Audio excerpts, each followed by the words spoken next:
Gaurav Sawant is live with me on day 12 from Tel Aviv, Israel. Gaurav, President Biden, by far the most important thing he's said so far has been pretty much a clean chit to Israel on something that was seen to be casting a shadow over what could happen next. But within minutes of him arriving in that public interaction with Benjamin Netanyahu, President Biden giving Israel a clean chit over what happened in that Gaza hospital, Gaurav.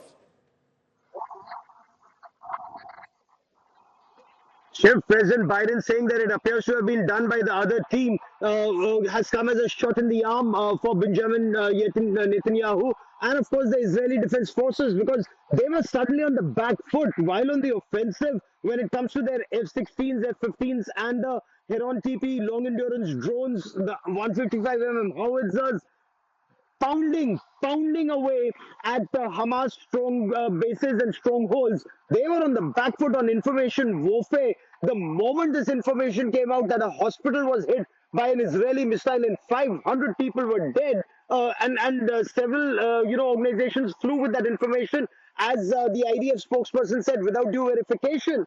Then they checked out the footage that was out in public domain, and Shiv, you've been talking about it pretty extensively. The fact that various cameras were focused in that area, a cemetery at Gaza Strip. So from a cemetery, Hamas or the Islamic Jihad, they were firing rockets. One such rocket, as they fired a barrage, one such rocket did not cover its complete trajectory. It rose and suddenly there was an explosion. It fell.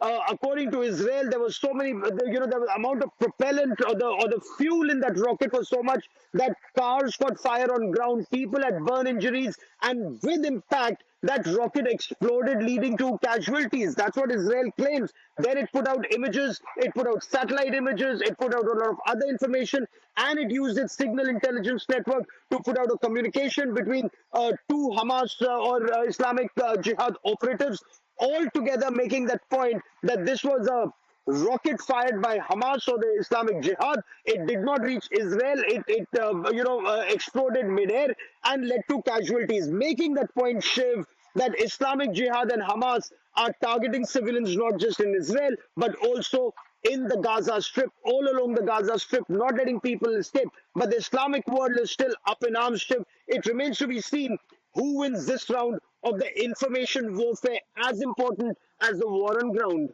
Gaurav, stay safe. Gaurav's special live report anchored out of Israel comes to you at 7 p.m. Don't miss that. The most watched coverage and the most watched reporter in Israel could actually already be playing out. We've been saying, what happens if this conflict widens? Well, I submit to you, viewer, that the conflict has already widened. Take a look at why I'm saying this. For instance, this escalating Gaza offensive on Hamas is something that is going to trigger a wider regional conflict, has been the question. But the reasons why we believe it has already widened is that Tel Aviv is still under Hamas rocket fire. They still have the potency to attack. Point number two, Israeli airstrikes have been taking place on southern Lebanon on Hezbollah positions funded and armed by Iran. Israeli missile strikes have taken place in neighboring Syria as well, and Syria is a large country with ties with Iran as well as Russia. Israel has asked all its citizens to leave Turkey as quickly as possible because there could be a danger to their lives there. Iran has warned of the wrath of God. They've made this huge divine declaration that there will be an earthquake of kinds in Israel. The United States, remember, has already deployed 2 aircraft carrier groups, not one, but 2 aircraft carrier groups in the region. And if you know what an aircraft carrier of the United States represents, it is international force of the biggest possible kind. So whether or not Israel, the United States and other countries want or not want this entire conflict to widen, it has in fact already widened. Conflict is widening, but I also want to show you how in the immediate term, it looks like the window for Israel's ground operation appears to be shrinking. Why do you think that is? Let me just show you. The Gaza hospital deaths have raised the humanitarian crisis shadow to maximum at this level. And that's why the pressure is on Israel, even though they've got a reprieve now from President Biden and the own evidence that they've put out.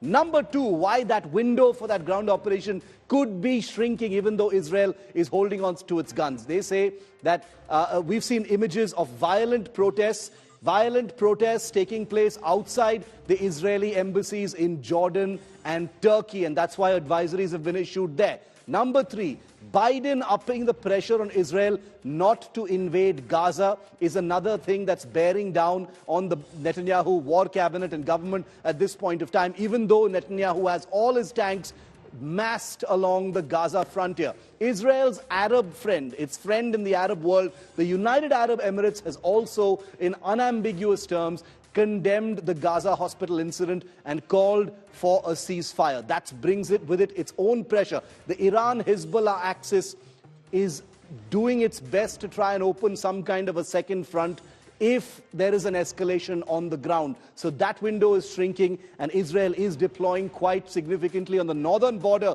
with Lebanon to take care of any escalation on that side. Very importantly, there appears, at least in public, there well could be in private within the Israeli government, but in public there appears to be no exit strategy, no end game for this ground operation other than a humanitarian crisis, the likes of which will embroil the United States and the region into another Middle Eastern crisis.